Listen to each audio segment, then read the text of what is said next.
여러분 안녕하십니까? 오늘은 그 지식 기반 서비스 디자인 시리즈로 나아가는 것 중에 하나인 정보 서비스 디자인에 대한 얘기를 할까 합니다. 그 중에서도 오늘은 지식 서비스, 왜 디자인이 필요한가 라는 제목을 달아봤는데요. 우리가 많이 쓰던 말들입니다. 지식, 데이터, 정보, 서비스, 디자인. 결국 우리가 만들어낸 개념들도 우리가 알고 있는 기본적인 개념을 어떻게 조합해서 어떻게 그 방향성을 설정하고 방법론을 개발하고 어떤 결과를 만들어내는가에 따라서 조금씩 달라질 수 있는데, 제가 말씀드린 정보 서비스도 이미 있었던 것이고 디자인이라는 말도 있었던 것이고 심지어 서비스 디자인이라는 말도 늘 들어오던 말입니다. 근데 개념이 조금씩 확장하거나 조금씩 이렇게 약간 변이하는 것 같은 느낌을 받더라고요. 지금 21세기에 와서 우리가 디자인을 논할 때는 이 디자인은 예전에 우리가 알고 있었던 일상적인 상식적인 디자인에 대한 얘기, 그림을 그리거나 무슨 아이콘을 설계하거나 무슨 이렇게 만들어내는 것, 포장하는 것, 어떤 것을 제품의 형상을 만들거나 색을 집어넣거나 하는 그런 아주 어떻게 가장 원초적이고 가장 직접적인 방법을 우리가 디자인, 어떤 상품이나 어떤 기능에 포장하는 정도의 개념들이 디자인이라고 말을 했다면, 지금 와서의 디자인 개념은 소위 말하는 메타 디자인, 디자인에 대한 개념이 조금 더 확장되어지고 디자인을 새롭게 디자인한다는 디자인 이노베이션에 대한 얘기들, 디자인 어떻게 혁신에 관계된 얘기, 결국 디자인이 우리가 갖고 있는 물건, 기능의 성능 또는 요구사항에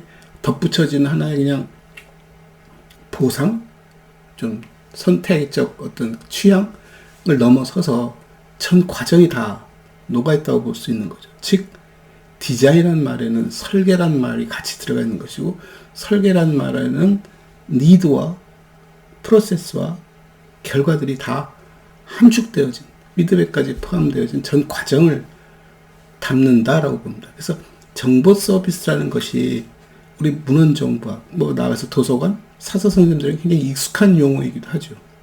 정보 서비스가 언제부터 우리가 정보 서비스라고 했지? 그것도 언어상으로, 용어상으로 그렇게 긴 역사는 아닌 것 같습니다. 제가 학교 다닐 때만 하더라도 레퍼런스 서비스, 참고봉사, 참고 업무라는 말을 썼죠. 그러니까 서비스라는 단어가 봉사라는 개념에서 이제 서비스라는 언어 자체로 그냥 영어를 그대로 사용하는 쪽으로 가면서 조금 개념이 바뀌어가고 있다 라는 생각도 있었지만, 우리 그 당시 레퍼런스 서비스나 레퍼런스 워크에서 참고봉사, 참고 업무, 즉 봉사라는 것 자체는 우리가 행한 어떤 그냥 개인 대 개인의 어떤 자기 취향적인 행동, 자기가 드러낼 수 있는 그냥 인간적인 면에 대한 얘기이고, 주로 레퍼런스 워크에 대한 참고 업무에 대한 얘기죠. 여기서 레퍼런스 워크라는 것은 모든 지식자원, 모든 정보자원들에 접근할 수 있는 경로, 그것을 해석하고 설명해주는 도구적 얘기를 했었고, 도서관이 도서관다울 수 있었던 가장 큰 이유 중에 하나가 바로 그런 도구적 가치와 도구적 효과가 극대화된 것이기 때문입니다.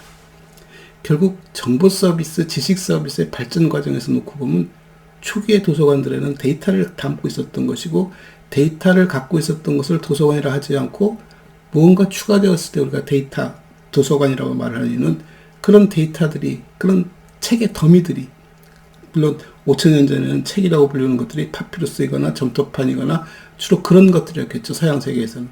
아마 동양 세계에 간다면 그런 것들이 우리가 알고 있는 서책들 또는 죽간들, 주로 그런 것들이 그 당시에 매체들, 기록 매체들이었고, 그런 것들을 쌓아두고 보관해두는 것을 우리가 도서관이라고 부른 것이 아니라, 그것이 쌓이고 모여지는 것은 당연한 일이고, 거기에 무엇인가 서비스가 더해졌을 때, 그 서비스가 바로 목록에 대한 서비스를 얘기하는 것이죠. 우리가 어딘가 물건을 쌓아두었을 때 그 물건이 어떻게 배치되어 있고 어떻게 나누어져 있는가를 아는 것은 굉장히 본능적인 것입니다. 그래서 그 규모가 작으면 내 기억 속에서, 내 늘 일하는 습관 속에서 늘 들고 날고 할 수 있지만 일하는 사람이 그 더미에 접근할 수 있는 사람이 2명 이상이 되기 시작하고 그들 간의 약속이 없다면 아마 그 속에 있는 물건들은 아무도 찾지 못할 것입니다. 결국 그 더미들을 어떻게 구조화시키고 어떻게 배열하고 어떻게 넣고 빼는가를 고민하기 위해서 만들어둔 것이 우리가 알고 있는 분류 목록에 대한 얘기고, 그 분류 목록이 결국 디자인이라는 이름을 봤을 때 우리가 갖고 있는 더미들을 보다 더 효과적으로 효율적으로 관리하고 이용할 수 있는 체계에 대한 얘기를 하는 것이다 하고 놓고 본다면, 디자인이라는 말도 이렇게 먼 얘기도 아니고 그것을 하기 위한 행위 자체를 우리가 서비스라고 놓고 본다면, 쌓아두는 것도 서비스이고 조직하는 것도 서비스이고 이용시키는 것도 서비스이고 재구성해내거나 재구축하거나 폐기하거나 하는 이 모두가 다 서비스라는 맥락에 있는 것들이죠. 결국 우리가 그걸 데이터 서비스라고 부르는지 정보 서비스라고 부르는지 지식 서비스라고 부르는지는 이용자의 니드에 따라 조금씩 달라질 수 있지 않을까 하는 것이죠. 그래서 저는 가끔 학생들에게도 데이터, 정보, 지식에 대한 관계를 계층 구조로 이해하려고 하지 마라. 이 모든 것들은 다 우리가 쉽게 얘기하면 데이터다.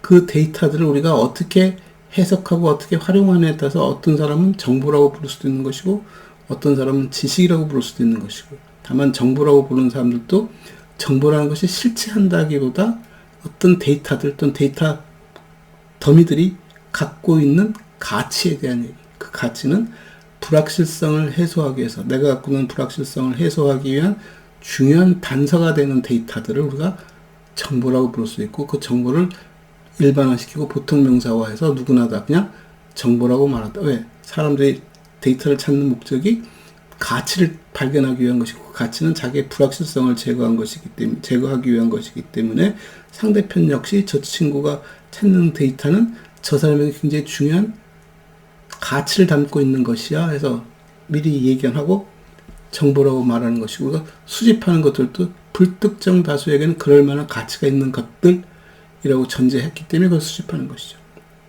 그렇지 않다면 굳이 수집할 이유도 없는 것이고, 수집한다 하더라도 그것을 굳이 조직할 필요는 없는 것이죠.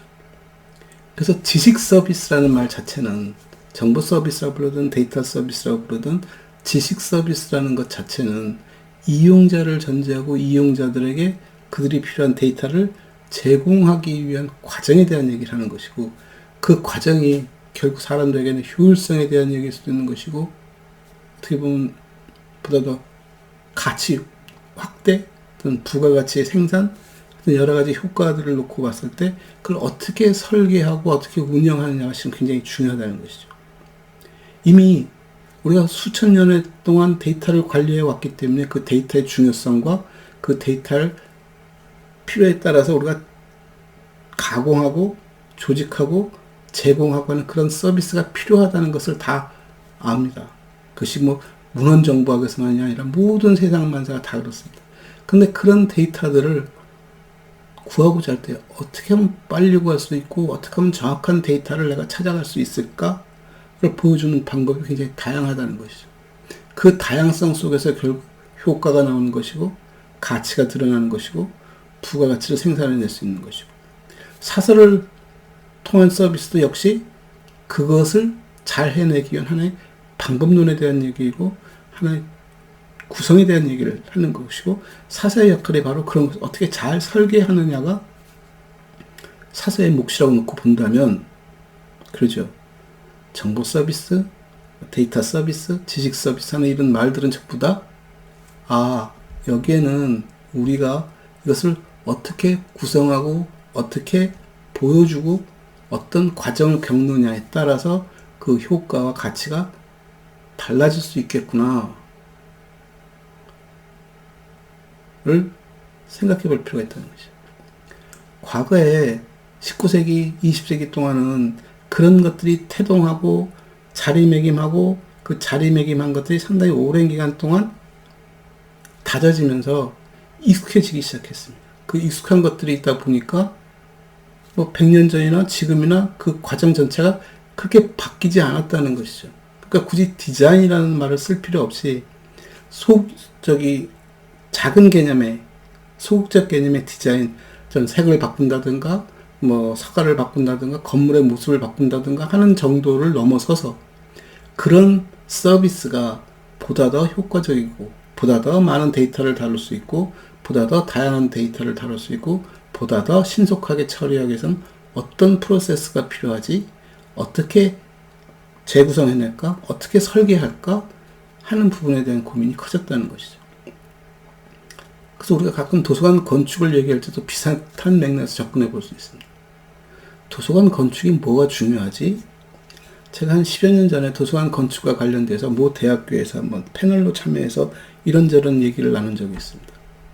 제가 그때 건축하시는 분들의 얘기라든가 굉장히 다양한 디자인, 뭐 최고의 그 멋있는 디자인들도 보여주고 굉장히 기능적인 면들도 보여주고 하는 걸 다 듣고 마지막에 그 대학 도서관의 실무자, 행정 실무자 분의 얘기를 듣고는 많은 걸 느꼈습니다. 그분들은 뭐라고 저 그때 얘기를 했냐면 그런 것들을 하는데 비용이 얼마나 들지, 관련돼 얼마나 많은 사람이 필요할까, 그 운영하는데 그 운영이 수월할까, 그런 것을 고민해 달라 하더라고요. 그래서 맞아. 우리가 화려한 것, 멋있는 것, 기능적인 것 다 좋지만 그것을 유지하는데 우리가 돈이 많이 든다면, 유지하는데 인력이 많이 투입된다면, 그 유지하는데 엄청나게 다른 잔잔한 일들이 많이 발생한다면 과연 그것이 가능할까? 물론 그동안 기술이 발전하고 시간이 흐르면서 우리가 과거에 불가능했던 것들이 가능해지는 시대로 넘어왔습니다. 그 대표적인 것이 바로 컴퓨터이고 인터넷이죠. 과거에는 불가능했고 그것을 가능하게 하기 위해서는 많은 시간과 비용이 투입되어지거나 많은 인력을 소모했던 것들이 지금은 비용도 들이지 않고 굉장히 빠른 시간에 처리할 수 있는 기술 기능들이 발전했다는 얘기죠.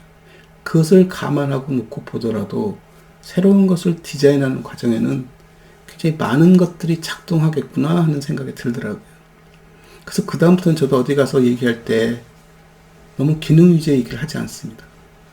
기능이 필요 없다는 것이 아니라 그 기능이 현실적인가에 대한 얘기를 하는 것이고, 그 현실적인지 아닌지의 판단도 현재 개발되어진 기술에 근거한 것이 아니라 그 기술을 받아들이는 사람들, 그 기술을 가지고 일을 해야 한 집단들이 갖고 있는 문화가 중요하다는 걸 제가 느꼈습니다. 그래서 지금도 저는 문화에 대한 얘기를 굉장히 강조를 합니다. 그 문화가 우리가 그 예체능, 예술 이런 것들에 더 관심을 많이 갖고 인문학에 관심을 갖자라는 그런 어떻게 보면 한 목적적인 얘기를 하자는 것이 아니라 그냥 우리 삶 자체를 어떻게 들여다볼 것이고 그 삶이 어떻게 변해가는가와 외부 충격과 외부 변화를 어떻게 수용해가는가를 한번 들여다보자는 것이죠. 그래서 사서도 사서 개인이 아니라 사서 집단에 대한 얘기, 문헌정보학이나 학문적 영역에 대한 얘기, 그네들이 생각하는 정보 세상, 지식 세상에 대한 얘기, 그들이 알고 있는 지식 서비스에 관련된 얘기들을 좀 다른 시각에서 쳐다볼 필요가 있지 않을까라고 보는 것이고, 그 다른 시각이라는 것이 좀 보편성을 전제하고 우리가 삶에, 다른 사람들의 삶에 도움이 될 수 있는 접근이 필요하지 않을까? 그래서 새로운 설계가 필요하다는 얘기를 하는 것이죠. 그 새로운 설계 안에는 그것이 받아들일 수 있는 준비가 되어 있는가에 대한 얘기. 제가 예전에 유학 갔을 때 여름방학 때는 한국으로도 많이 학생들이 나갔는데 고향 방문하러 가는 거겠죠. 그런데 제일 많이 가져갔던 것이 커피입니다. 그 원두 커피를 갈아둔 커피를 많이 갖고 갔는데 병에 든 것을 전부 빼서 비닐봉지에 담아서 부피를 늘려서 가지고 나갑니다. 갖고 가기 편하고 많은 양을 가져가고 싶은 것이죠. 지금은 우리가 해외에서 바로 직구도 할 수 있고 그런 커피를 국내에서도 생산할 수 있고 그 품질도 별반 차이가 없는 굉장히 고품질의 제품들을 바로바로 맛볼 수 있습니다.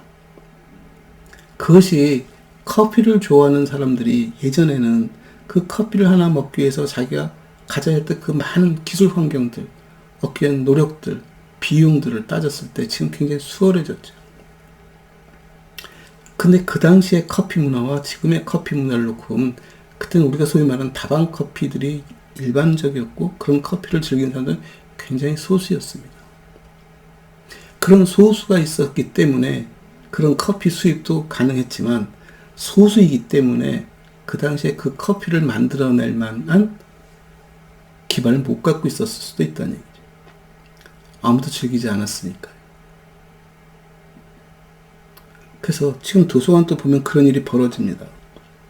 가끔 제가 이런저런 예를 많이 드는데 예전에 행정가 출신의 관장이 도서관에서 제일 많이 했던 게 뭐냐면은 도서관에다가 문화 프로그램을 돌리는 것이고 사람들이 도서관에 오는 것을 보니까 너무 제한적이고 늘 오던 사람들만 오고 숫자 너무 적었기 때문에 그 사람들에게 재미있는 것을 보여주고 들려주기 위해서 문화 프로그램을 운영했고 상당히 많은 사람들이 도서관에 유입이 됐습니다.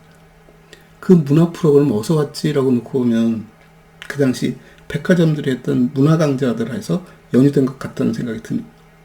백화점은 그 문화 강좌를 왜 하지?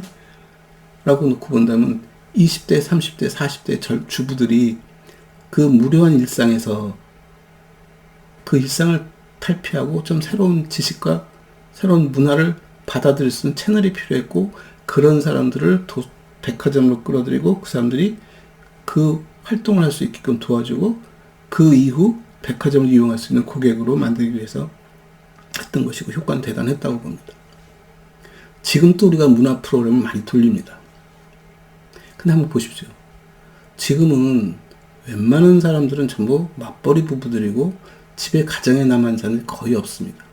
지금 남아있는 사람들은 대부분 다 노인네들이거나 아니면 어린 학생이거나 시험 공부하는 친구들입니다. 물론 주부들이 전혀 없는 것은 아니지만 그들이 필요로 하는 문화 프로그램이라는 것이 많이 바뀌고 있다는 것에 대한 얘기죠. 그래서 저는 그런 것들을 사서 선생님이 미리 인지하고 미리 설계하고 접근하는 것이 필요한 것이지 지금 도서관에 어느 문화 프로그램이 돌고 있다가 유행하니 안 하니를 따지는 것보다는 그게 훨씬 더 중요하다는 말씀을 드리는 것이고 아까 그 얘기 다른 또 해석을 해보자면 사서 출신의 도서관장들이 들어왔을 때는 또 어떤 일이 벌어지냐면 도서관이 공부방이 아니야 독서실이 아니야 하면서 독서실들을 막 없애는 작업들을 합니다. 그리고 문화 프로그램도 상당히 경시하고 피하려고 하죠. 이건 도서관의 본 모습이 아니라고. 근데 실제로 어떻습니까? 이용자들은 독서실을 없애면 반발합니다.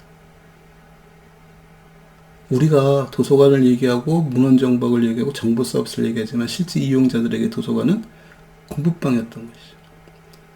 그리고 그냥 책방이죠. 공짜로 책을 볼 수 있는 곳. 도서관은 사서 선생님들은 그냥 행정 업무를 처리하는 곳. 아무도 관심 갖지 않고 독서실 같은 곳에 책이 어떻게 되면 거꾸로 구색 맞추기처럼 앉아있는 것 같은 그게 우리나라 도서관 문화였다고 봅니다. 그나마 거기에 행정하시는 분들이 문화 프로그램을 운영하면서 도서관에 대한 생각을 많이 바꾸었고 도서관 사는 일들을 굉장히 다양하게 만든 효과도 있었다고 봅니다. 좀 제 스스로 자아 비판을 하자면 사서 선생님들은 도리어 도서관을 굉장히 경직되게 이해하고 해석하려고 했었다. 도서관의 가장 중요한 정보 서비스에 너무 초점을 맞췄다. 그리고 그 정보 데이터를 책이라는 매체에 너무 제한적으로 접근하지 않았나 라는 좀 자기 반성도 해봅니다. 그래서 이런 것들을 전체적으로 바라보고 재설계해낼 수 있는 역량들이 우리에게 필요하다. 그러니까 서비스란 말은 도서관이란 공간도 서비스 있고 행위도 서비스 있고 기능도 서비스일 수 있습니다. 무엇을 서비스하는지 데이터 서비스하는 거죠. 21세기 4차 산업혁명이 지금 진행되고 있는 과정에서 중요한 서비스의 99%가 뭐냐면 데이터 서비스입니다. 데이터를 알아가는 역량도 필요하고 그 데이터를 활용해서 플랫폼을 설계하는 것도 굉장히 중요한 일들이 되었고 그 속에서 자기가 필요한 물건을 값싸고 빠르게 살 수 있고 처리할 수 있는 것도 데이터의 문제입니다.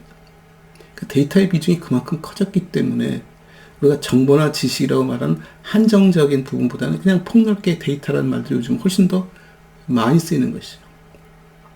그래서 고민도 많이 했습니다. 데이터 기반이라고 말할까? 정보 기반이라고 말할까? 아니 지식 기반이라고 말할까?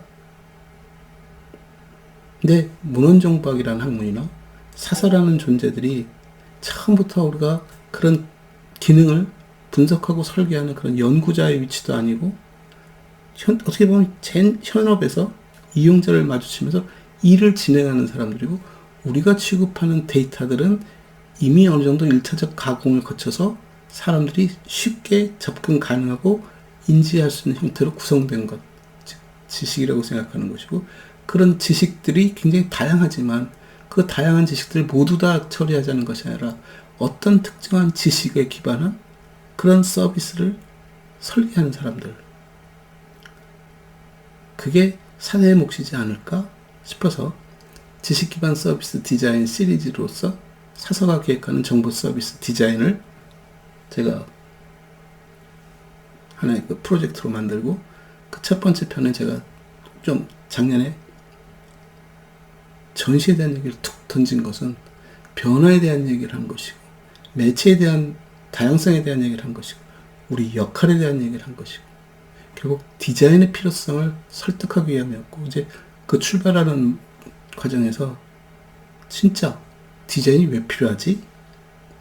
디자인이 필요하다는 것은 디자인 이노베이션에 대한 얘기, 혁신에 대한 얘기, 우리가 그동안 익숙했던 것들에 대한, 우리가 잘 안다고 생각했고 늘 잘하고 있다고 생각했던 것들을 되짚어보고 재해석하고 다르게 설계해내는 것이 필요하다. 그런 맥락에서 오늘 제목을 그렇게 달아보았습니다. 다음부터는 그런 것들을 하나하나 실천해가는 과정 속에서 우리가 관심 가져야 할 것, 과거에 가졌던 것과 달라지는 것들이 무엇인지를 하나하나 짚어볼까 합니다. 감사합니다.